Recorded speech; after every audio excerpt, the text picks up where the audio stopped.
온지음에 대해서 이야기를 해볼까? 여름 끝날 때쯤에 온지음 다녀왔었지. 우리가 이번에 여름 메뉴로 가서 먹었잖아. 음. 진짜 맛있었어. 너무 맛있어서 한 번 더 다녀왔을 땐 가을 메뉴로 바뀌어 있어. 네이버에 온지음 치면은 4개가 나와. 그래서 전통문화연구소 나오고, 옥공방 나오고, 집공방 나오고, 우리가 이번에 방문했던 온지음 레스토랑이 나오더라고. 조은희 셰프님이 정말 대단한 게 궁중음식 이수자로 국가무형문화재로 등록되어 있는 분이라고 하셔서 난 진짜 놀랬어. 여기가 반가요리랑 궁중요리를 전문적으로 연구하면서 그 연구 결과를 가지고 레스토랑을 운영하고 계셔서 확실히 다른 좀 모던한 한식 레스토랑들랑 많이 차이가 나더라고요. 실제로 중간에 서빙해 주시는 분들이 설명해 주실 때도 옛날 문헌이라던가 궁에서 요리했던 자료들 가지고 옛날에는 있었지만 지금은 좀 사라진 음식들 최대한 복원해 보려고 하시고, 그리고 자료가 남아있는 것들 최대한 찾아서 그때는 어떤 조리 방법을 썼는지 어떤 재료를 썼는지 많이 연구하시는 것 같더라고요.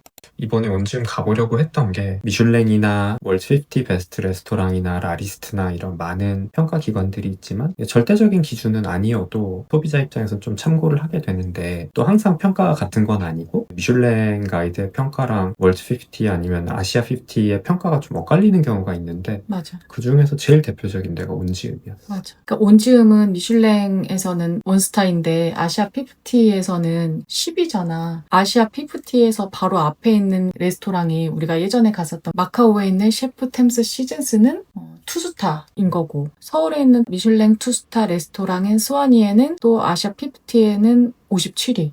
알라프리마는 61위, 건숙수 62위, 정식당 92위. 이렇게 미슐랭이랑 아시아 50랑 갭이 엄청 크잖아. 47위에서 80위까지 이렇게 차이가 나다 보니까 어디 평가가 우리 스타일의 평가랑 좀 더 비슷할지 궁금증이 좀 생기기도 했지. 아시아 50에서는 12인 식당이 미슐랭 기준 원스타고, 미슐랭 기준 투스타인 식당들이 아시아 50에서는 50긴 하지만 100위까지 발표를 하다 보니까 오히려 50위권 밖에 있는 것 때문에 왜 이렇게 온지음이 아시아 50에서는 좀 좋은 평가를 받았을까 하는 점이 좀 궁금했었고, 또 궁중요리랑 반가요리를 내세우는 한식당은 좀 적다 보니까 대부분 모던한 소위 말하는 뉴코리안이라고 불리는 스타일을 많이 추구하다 보니까 그런 점에서도 좀 궁금증이 많이 생겼었어요. 우리가 여름 계절 메뉴로 먹었잖아. 근데 메뉴판에는 사실 8개의 메뉴가 있었어. 근데 중간중간 숨은 메뉴라고 해서 정말 맛있는 음식들이 많이 나왔었지. 메뉴에는 정확히 기재되어 있지 않더라도 그때그때 바뀌는 요리들이 나오는 거는 상당히 재밌게 느껴졌어요. 손이 많이 가는 그런 음식들을 중간중간에 거의 메인급으로 주신 거잖아. 그게 또 굉장히 인상적이었어. 보통 파인다이닝 식당들이 아뮤즈부시를 좀 데일리하게 바꾸는 경우가 많아서 아뮤즈부시는 뭐 방문하는 사람마다 다를 때가 있는데, 이렇게 중간에 아예 요리가 바뀌는 거는 조금 특이한 것 같긴 해.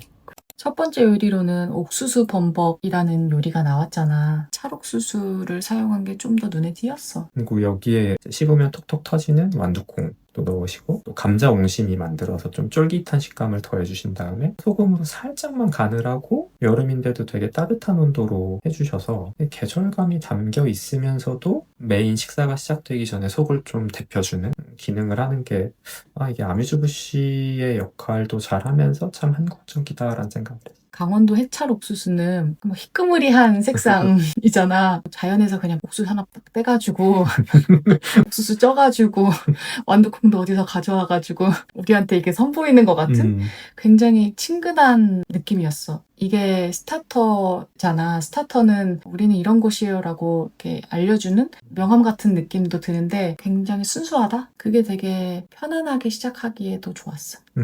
두 번째 요리는 규아상이라는 이름의 만두가 나왔는데, 메뉴 설명으로 보면은 모양이 해삼을 닮아서 미만두라고 불리기도 한다라고 적혀 있었는데, 나는 개인적으로 이 접혀진 부분이 대왕족의 입모양 같기도 하고 상당히 모양 자체가 너무 예뻐서 먹기 전부터 굉장히 비주얼적으로 마음에 들었어. 나는 초록색 오이가 그 얇은 피 사이로 살짝 나와서 연꽃무늬 그릇이랑 색깔이 너무 비슷한 거야. 그릇이랑 음식이랑 그냥 하나같이 보였어. 처음에 만두 딱 하나만 나왔을 때 약간의 그 의아함?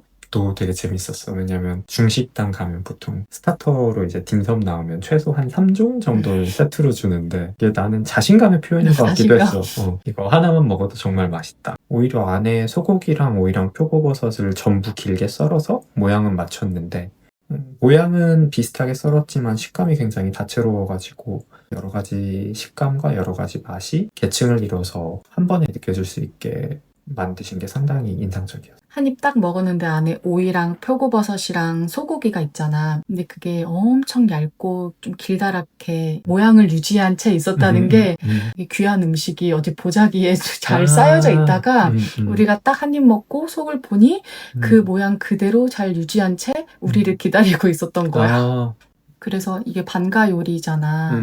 여기서부터 아, 우리 되게 대접받는구나 라는 생각도 들었어.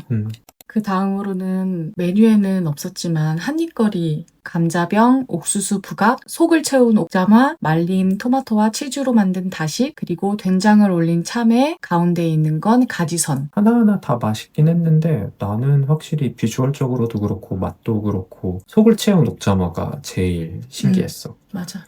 이게 보통 꽃은 이 데코레이션으로 사용하고 우리도 어디 갔는데 꽃에서 뭐 아무 맛 안 나거나 약간 그냥 데코로 있으면 이렇게 옆으로 슬쩍 치워놓고 먹게 되는 경우가 많은데 아예 속을 채운 옥자마가 나왔고 그냥 옥자마가 심지어 포 같은 역할을 해서 젓가락으로 들고 먹기도 편하게 재료들을 감싸주는 역할도 하고 심지어 옥자마에서 올라오는 향까지 너무 좋아서 이렇게 꽃을 메인에 내세우는 한입거리는 정말 처음 본 것 같고 맞아. 그래서 인상이 정말 깊게 남았던 것 같아요. 나머지는 굉장히 다 한국적이었는데 치즈하고 토마토 사용한 다식이 조금 독특하긴 했어. 토마토랑 치즈는 사실 굉장히 서양을 대표하는 재료들이고 특히 말린 토마토랑 치즈 조합은 어떻게 보면 이탈리아 요리에서 굉장히 자주 사용하는 조합일 수도 있는데 이거를 다식의 형태로 굉장히 한국적으로 풀어낸 게 약간 새롭게 다가왔어. 맞아. 밑에 있는 거는 참외잖아. 나는 처음에 버섯인 줄 알았어. 아, 나는 여름이니까 참외겠구나라는 생각은 했는데 끝에 저렇게 된장을 발라놓으실 거라고 좀 생각을 못했고 된장도 직접 담으셨다고 해서 이게 시중에서 파는 된장의 그 텁텁한 맛이 없는 게 상당히 인상적이었어. 그리고 이 감자병도 맛있었는데 그 포슬포슬한 감자이지만 약간의 쫀득한 맛도 있었잖아. 그리고 위에는 그 꽃 모양으로 이렇게 살짝 찍었어. 그것 또한 정성이 많이 느껴진다. 하나하나 정말 손길이 안 닿은 곳이 없구나라는 게 느껴졌어. 옥수수 부각이나 가지선도 그냥 이걸 한입거리라고 하기에는 너무 정성이나 시간이나 노력이 많이 들어간 게 보여서 사실 이거 하나하나 얘기하면은 이것만으로도 꽤 맞아, 오랜 맞아, 시간 맞아. 얘기할 수 있을 정도로 맞아. 이거 하나하나를 위한 깊은 사고 그리고 생각, 고민이 정말 잘 보였던 차림이었던 것 같아요. 네 번째 요리로는 게살 앵두편이라는 이름의 요리가 나왔는데 조금 특이했던 게 앵두편이 나는 뭔지 전혀 몰랐어. 앵두를 사용한 묵이라고 해야 될까? 굳이 얘기하자면 약간 다르게 생각하면 젤리? 젤리 같았어. 굉장히 부드러운 젤리에서 가까운 게 위에 굉장히 예쁘게 두 조각 올라가 있었어. 앵두청을 깨와 잣으로 만든 즙에 부어주셨잖아. 근데 부어주실 때도 퍼지지 않게 그 가운데 속에다가 이렇게 부어주셨어. 첫 입에는 국물 이거를 먼저 맛보라고 하셨고 그 다음에 섞어서 먹었는데 정말 맛있었어. 재료 자체가 굉장히 복합적으로 들어있어서 메뉴 이름에는 게살만 들어있었는데 막상 먹어가다 보니까 문어도 들어있었고 노각도 들어있었고 아스파라거스 들어있었고 심지어는 이제 맨 마지막에 먹으라고 말씀해주신 수박 조각도 들어있었는데 이게 각자 맛도 조금씩 다르지만 식감도 굉장히 다양해서 한 숟가락 한 숟가락 먹을 때마다 이 조합에 따라서 식감이랑 맛이랑 구축되는 레이어가 너무 다양하고 매번 달라지고 하는 게 굉장히 먹는 내내 재밌었어. 진짜 싹싹 긁어 먹었어. 앵두청이 섞여서 단맛이 나는 건가 했는데 막상 앵두청의 단맛은 그렇게 강하진 않았고 오히려 맞아. 살짝 산미가 있는 게 맞아. 난 되게 좋았고 잣이랑 깨로 만든 즙이긴 하지만 거기에 약간의 간이 돼 있고 맛 밸런스도 너무 뛰어나고 잘 만들어진 요리라는 인상을 받았어요. 그 다음 요리로는 두부전골이 나왔잖아. 이 두부전골은 부드럽고 잔잔한 맛이었어. 음지음에서 나온 두부전골은 이게 서울 반가에서 먹던 음식을 현대적으로 재해석했다고 하시는데 확실히 과거의 반가 요리는 그리고 한국에 사실 고춧가루가 들어온 지 생각보다 얼마 안 된다고들 하니까 고춧가루가 없이도 어떻게 맛을 낼까라는 거에 대해서 굉장히 고민을 많이 한 요리들이었던 것 같아요. 이 두부전골에서 이 두부가 두부에다가 닭고기를 같이 사용을 해서 만들었잖아. 거기에서 나오는 또 감칠맛이 있었어. 위에 올라간 해삼도 속이 곱게 간 새우가 많이 들어있었고 나는 육수가 제일 인상적이었어. 이 육수가 제주도에서 자라는 토종닭의 특정 품종을 사용하고 도라지를 더했다고 했잖아. 그래서 그런지 몰라도 굉장히 깊은 맛이 느껴졌어. 서양 요리에서는 이제 치킨 스톡이라고 보통 부르니까 거기서는 닭 기반 육수가 결국은 약간 닭의 기름에 의존하는 감칠맛인데 이 온지음의 두부전골 같은 경우는 똑같은 닭 육수인데도 기름기는 거의 없으면서 굉장히 부드러운 감칠맛이 나서 확실히 특정 품종만을 사용하신 이유가 분명히 있을 것 같고 실제로도 거기서 나오는 맛이 서양 요리랑은 생각보다 큰 차이가 났어. 뒤에서 밀어주는 듯한 그런 맛이었어. 나는 저 육수를 통해서 모든 재료들이 조화롭게 어우러지는 게 상당히 인상적이었고 확실히 전골이라는 게 결국은 육수를 가지고 여러 가지 다른 재료들을 조합해서 먹는 요리구나 라는 생각을 다시 한번 했어요. 여섯 번째로는 제철 생선을 중심으로 한 계절 메뉴 7종류가 나왔는데 농어 회무침, 청어 회무침, 묵은지, 양념게장을 올린 탄새우, 그리고 내가 방문하기 전부터 상당히 궁금했던 문어절, 그리고 간장을 발라 구운 돼지고기가 나왔는데 가장 맛있게 먹었던 건 게장이 올라간 탄새우였어. 나는 이 문어절 정말로 맛있게 먹었어. 겉문어가 아니고 생문어 같았는데도 그 포라서 그런지 쫄깃하면서도 부드럽고 감칠맛이 잘 살아있었고 식감이 굉장히 독특했어. 난 약간 문어 특유의 맛과 향을 굉장히 진하게 표현하려고 하신 것 같아. 맞아. 여기에서 느낀 거는 우리 한식이 굉장히 정갈하고 단정하고 좀 색도 별로 안 쓰고 라고 생각할 수 있는데 굉장히 화려하구나. 조리법도 과감하구나 라는 생각이 들었어. 나는 회무침 2종류 옆에 묵은지 나온 게 회를 묵은지랑 같이 먹는다는 게 한국 요리 말고 뭐 당연히 없는 조합인 거고 그걸 또 제철 회랑 저렇게 잘 익은 묵은지를 조합했을 때 낼 수 있는 맛의 조합은 굉장히 한국적이고 살짝 자극적이면서도 결국은 내가 아는 맛이지만 정말 맛있는 맛. 맞아. 이어서 반가우면서도 친숙하면서도 그걸 또 한 단계 좀 올려서 저렇게 제철 생선이랑 같이 내어주시는 것도 상당히 재밌었어. 맞아. 그 다음 음식으로는 묵냉국이었는데 이것도 메뉴에는 안 적혀 있었어. 이것도 히든 메뉴인 거지. 묵을 멸치 베이스의 육수에 넣고 김치랑 노각이랑 그리고 얇게 포를 뜬 그 전복이 들어있었잖아. 그리고 육수가 굉장히 차가워가지고 조금 특이하게 느껴지긴 했어. 아마 이 뒤로 메인에 해당하는 요리가 나올 거다 보니까 서양 소스를 생각하면 클렌저 역할을 겸해서 나온 건가? 라는 생각도 좀 들었어. 여기 재료에 노각이랑 전복이랑 묵이 나왔잖아. 숟가락에 어떤 재료를 올려놓고 먹느냐에 따라서 다 다른 식감들을 느낄 수 있어서 그것도 되게 재미있었어. 육수에서 살짝 산미가 느껴졌는데 그게 굉장히 좋았어. 내가 약간씩 산미 있는 요리를 좋아해서 그런지 모르겠는데 이게 또 멸치 육수다 보니까 전복이 들어있는 게 생각보다 그 바다 감칠맛이 나서 잘 어울렸고 이 산미 때문에 클렌저 역할도 살짝 되고 온도도 좀 낮고 그래서 조금 쉽게 먹어진다 라는 생각이 많이 들었어. 메인 요리로 넘어가기 시작했는데 메인 중에 첫 번째는 은어튀김이랑 장떡이 나왔고 그 옆에 나물장아찌가 한 종류 곁들여져서 나왔어. 나는 은어 하면 항상 우리 히로시마에서 방문했던 키세츠 요리 나카시마라는 식당이 항상 생각나.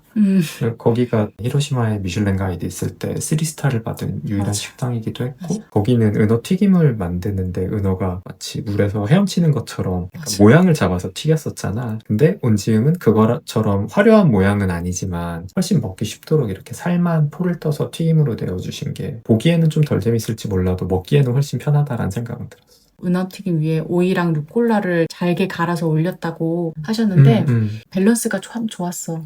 루꼴라 보고 왜 서양의 열무라고도 하잖아. 근데 열무 자체도 좀 여름을 대표하는 재료다 맞아. 보니까 꼴라 향이 아주 강하지 않으면서도 오이랑 생각보다 잘 어울리고 특히 은어랑 했을 때 이 향에 있어서 굉장히 조합이 좋았던 것 같아. 그러고 나서 이제 옆에 있는 장떡을 먹어보니까 여기에 방아가 들어간 게 굉장히 특이했어. 방아가 여름 야채인데다가 자체가 좀 화한 그 향이나 그 시원한 감각이 있다 보니까 장떡이 밀가루랑 장이 조합되다 보니까 좀 텁텁한 느낌이 나기도 하는데 그런 장떡을 방아의 시원한 감각으로 굉장히 잘 보완한 것 같아요. 맞아. 그리고 이날 처음 먹어본 전호나물 장아찌가 있었는데 은어보다도 장떡을 먹었을 때 씁쓸하면서도 짭짤하고 약간 아삭아삭한 이 식감이 좋아서 이 장아찌도 하나도 안 남기고 다 먹었었던 것 같아요. 이 9번째 요리로 나온 장어 어음젓이 이 어음젓이라는 게 생선과 소고기를 같은 크기로 썰고 꿰서 구운 요리라고 하는데 이날은 생선으로는 갯장어고 이제 소고기로는 한우 구운 게 나왔어. 근데 소스는 새우머리를 기반으로 고추장을 더한 것이라고 하셨는데 그래서인지 좀 매콤한 비스크 소스 같은 느낌이 났었어. 그리고 그 옆에 있는 마늘이랑 고추도 직접 텃밭에서 따오셨다고 서빙하시는 설명을, 분들이 본인들이 직접 따오셨다고 하셨지. 완전 그 자부심이 느껴졌어. 그래서 또 소중하게 하나하나 다 먹었잖아. 그 다음에 그 옆에 진관사의 레시피를 사용한 그 깻잎이 함께 나왔는데 어음젓이랑 함께 먹었을 때 궁합이 너무 좋았어. 깻잎 위에 갈은 배를 올려주셨잖아. 그래서 고기에 이제 쌈 싸서 먹는 그런 느낌이 받았어. 부인이가 말한 것처럼 깻잎이 진짜 큰 기능을 한 것 같아. 맞아. 깻잎이 장아찌처럼 이렇게 숨이 확 죽어있는 게 아니고 거의 생깻잎에 가까운 식감이었는데 그 위에 뭐 고추랑 배 간 거랑 이런 게 사이사이에 섞여 있어서 시원하면서도 약간 매콤한데 그 갯장어의 기름진 부분까지 굉장히 잘 잡아주어서 저 깻잎이 이 요리에서 상당히 큰 기능을 했던 것 같아요. 맞아. 그 다음으로 나온 골동면은 표고, 소고기, 오이, 애호박 등을 이제 온지음의 천리장으로 비벼서 나왔다고 했거든. 근데 여기에다가 소고기 넣고 육수 넣고 간장이랑 함께 모아내고 말린 고기를 갈아 넣어서 굉장히 진짜 깊은 맛이 났어. 천리장으로 비볐다 보니까 장 때문에 짠맛이 나려나 했는데 부인이가 말한 대로 맛이 깊었지 절대로 짜기만 한 그런 단순한 장은 아니었던 것 같고 보통은 골동면보다는 골동반을 많이 보잖아. 밥이 들어있는 골동반을 보면 그냥 약간 좀 안 매운 비빔밥이란 생각이 드는데 이걸 골동면으로 만나니까 비빔국수가 꼭 매울 필요는 없는 거구나 라는 생각도 좀 들었고 애호박이나 표고나 오이나 이런 게 굉장히 얇게 썰어져서 면이랑 같이 비벼서 먹을 때 식감적인 차이는 날 수 있어도 두께가 비슷한 것 때문에 그 젓가락으로 들었을 때 이게 굉장히 잘 섞여 있다는 이미지를 맞아. 많이 받았어. 많이 인상적이었던 건 같이 나온 열무김치. 열무김치. 열무김치가 진짜 이게 확실히 온지음 같은 데서 연구해서 담은 뭔가 다른 건가? 라는 생각이 들 정도로 열무김치도 시원한데도 너무 맛있어서 골동반이 어떻게 보면 조금 슴슴한 비빔국수일 수 있는데 거기에 열무김치 하나씩 같이 먹었을 때 맛도 굉장히 다채로워지고 시원한 느낌도 들고 이 여름이라는 계절감도 굉장히 잘 느낄 수 있어서 온지음 골동면은 굉장히 깊은 맛이 있고 또 계절감도 굉장히 잘 담겨 있었다 이렇게 기억에 남아. 이제 식사는 끝났고 디저트로 넘어가기 전에 전통 차 중에 어떤 거 드시겠느냐고 여쭤봐 주셨는데 연귤차 한 잔, 죽순차 한 잔으로 부탁을 드렸지. 내가 죽순차를 골랐고 남편이가 연귤차를 골랐지. 근데 실제로는 내가 죽순차를 마음에 들어 했고 부인이가 연귤차를 더 마음에 들어 했지. 그 다음으로 나온 디저트는 복숭아 화채인데 이게 각기 다른 색깔의 복숭아 과육 그리고 복숭아가 들어간 떡수단 아마도 천도복숭아로 들어간 복숭아 과편이 복숭아가 들어간 수정과에 담겨서 나왔어. 진짜 복숭아 파티 같은 요리였지.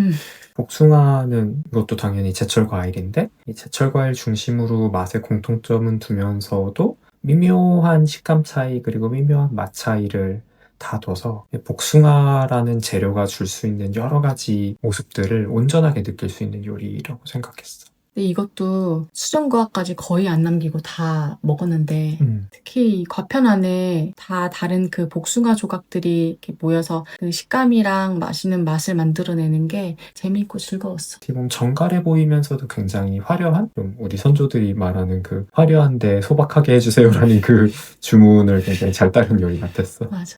화려한데 소박하다. 마무리로는 서양 코스였다면 아마도 뿌띠뿌르라고 부를 한입거리 두 개가 나왔는데 왼쪽에 있는 거는 차수과라고 하고 오른쪽은 달과인지 다을과인지 살짝 헷갈리긴 하는데 나는 달과라고 들었어. 차수과가 양손을 맞잡은 듯한 모양에서 이름이 붙은 과자래. 차수과가 약간 기억에 남는 부분은 저 안에 호두정가가 들어있고 그 위에 초록색이 감태가루였던 거. 그 옆에 있는 이 달과는 약과 그리고 생강이 약간 필링처럼 들어있어서 되게 독특했어.